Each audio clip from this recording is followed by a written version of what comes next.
আপনারা জানেন যে গত ১০ তারিখ দিবাগত রাত আমাদের দুজন গার্মেন্টস কর্মী যাদের বাড়ি রংপুর জেলার মিঠাপুকুর থানায়, তারা রাত্রিবেলা ওই রংপুর থেকে রওনা দিয়ে তাদের কর্মস্থল আশুলিয়ার উদ্দেশ্যে আসে এবং রাত প্রায় ৩টা ১৫ মিনিটে তারা আমাদের পাইপাল এলাকায় নেমে তারা তাদের যে বাড়ি যেখানে তারা থাকে এখানে আশুলিয়ায় ওইখানের উদ্দেশ্যে রওনা দেয়।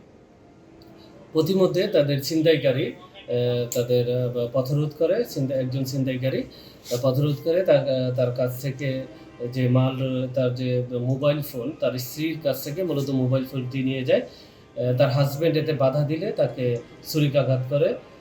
পরবর্তীতে তার হাজব্যান্ডকে পলাশবাড়ি হাসপাতালে নিয়ে গেলে ওইখানে ৪টা ১৫ মিনিটের দিকে তার হাজব্যান্ড খোকন মিয়া ২৮ বছর বয়স উনি মৃত্যুবরণ করে। এই ঘটনার সাথে যে জড়িত আসামি মাসুদুর রহমান ওরফে অনেকেই জামাই মাসুদ নামে চিনে বা কোথাও কোথাও সে রানা নামেও পরিচিত, তাকে গ্রেফতার করা হয় এবং তার কাছ থেকে যে ছুরি দিয়ে হত্যা করেছে সেই আলামতটি তার দেখানো জায়গা থেকে উদ্ধার করা হয় এবং পরবর্তী যে আমরা শীঘ্রই তাকে আমরা কোর্টে প্রেরণ করছি। পরবর্তী আইনগত যে কোর্টের ব্যবস্থা ওই ব্যবস্থা গ্রহণ করা হয়। এখন পর্যন্ত আমরা জানতে পেরেছি সে একাই ছিল এবং তার মোডাস অপারেন্ডি যেটা মানে কাজ করার ধরন যেটা, এটা সে সাধারণত একাই এই কাজগুলো করে থাকে এবং তার বিরুদ্ধে ইতিপূর্বে একই ধরনের একই নেচারের একটা মামলা ছিল। ছিনতাইকারী বলা যায় এবং ছিনতাই করতে কেউ যদি বাধা দেয় সেক্ষেত্রে স্টেপ করারও তার মোডাস অপারেন্ডি যেটা বলে কাজ করার ধরন এরকমই। সে আমাদের কাছে এই ধরনের শিকার এই অভিযান তো এইভাবে চলমানের বিষয় নেই, যেহেতু সে একাই জড়িত আমাদের তাকে গ্রেফতার করা হয়েছে।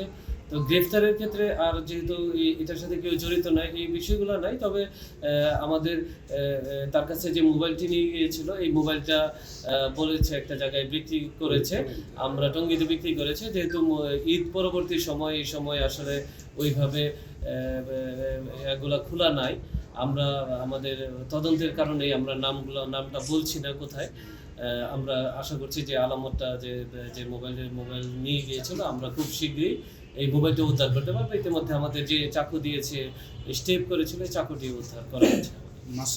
যে আসলে পুলিশের মূল কাজ যেটা আছে, যে মূল কাজের মধ্যে সবচেয়ে প্রাইম ওয়ার্ক আমাদের হচ্ছে মানুষের সেফটি এবং সিকিউরিটি। এটা হচ্ছে আমাদের প্রাইম ওয়ার্ক। এটা নিয়ে আমাদের সার্বক্ষণিক আমরা কাজ করে থাকি। আমাদের দিন এবং রাতে যত আমাদের এই আশুলিয়া থানার ফোর্স রয়েছে সবাই রাস্তায় ডিউটি করছে। তার বাহিরেও আমাদের পুলিশ লাইন্স থেকে অতিরিক্ত পুলিশ ফোর্স মোতায়েন করা আছে। আপনারা জানেন যে লক্ষ লক্ষ মানুষ আমাদের উত্তরবঙ্গ এবং দক্ষিণবঙ্গগামী মানুষ এই রাস্তা, দক্ষিণবঙ্গগামী মানুষ আমাদের নবীনগর ইউজ করে, আবার উত্তরবঙ্গগামী মানুষ অধিকাংশ মানুষ এই রাস্তা ব্যবহার করে থাকে। আমাদের এই রাস্তা নিরাপদ রাখার জন্য আমাদের সব ধরনের ব্যবস্থা গ্রহণ করা হয়েছে। আমাদের থানা পুলিশের পাশাপাশি আমাদের ডিবির সদস্যরাও টহল দিচ্ছে, আমাদের সাদা পোশাকে পুলিশ মোতায়েন করা আছে। সুতরাং এই রাস্তাঘাটে নিরাপত্তার নিয়ে শঙ্কিত হওয়ার কোনো কারণ নাই, আমরা সবসময় আছি এবং আপনাদের মাধ্যমেও যারা আছে সাভার এবং আশুলিয়ায় যারা ফিরে তো আসছেন এবং বসবাসকারী জনগণ, তাদের আমরা বলবো যে যদি কোনো সময় দেখে যে কোনো ক্রাইম হতে যাচ্ছে বা হওয়ার সম্ভাবনা আছে, কারো দৃষ্টিগোচর এরকম হয়, আমাদের তাৎক্ষণিকভাবে তথ্য দেওয়ার অনুরোধ করব জনসাধারণকে এবং আপনাদের অনুরোধ করব যদি আপনারা এমন কিছু দেখেন আমাদের তথ্য দিন। আপনারা যত বেশি তথ্য দিবেন নাগরিকরা তত বেশি নাগরিক সুবিধা পাবে।